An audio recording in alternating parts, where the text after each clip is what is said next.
regional chairman ako ng Philippine Councilors League.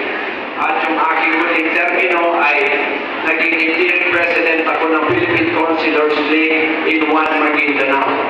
Inshallah, mamalukas kong pag-ali ko once na nag-kick off na yung ating official campaign period is coming March 28. Makikita po ninyo, babalik at babalik kami dito upang mas lalo pa ninyo kami makilala at malalaman ninyo kung ano yung mga programang dala-dala ng aming partido sa pamumuno ng ating mahal na gobernador, Dato Tukaw Mastura.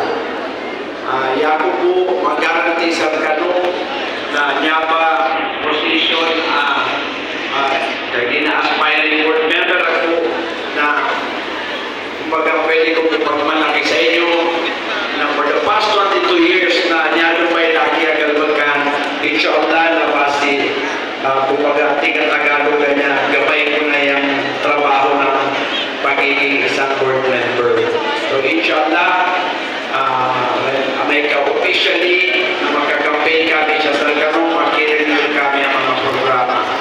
Basi siya kung paayatan, ilagay niya nagtanong, ang puno-puno po, tapos ganong ang magsatiman, kung katawan po siya sa Dato din Sinson Municipality, na madagang ipag-ari ko siya.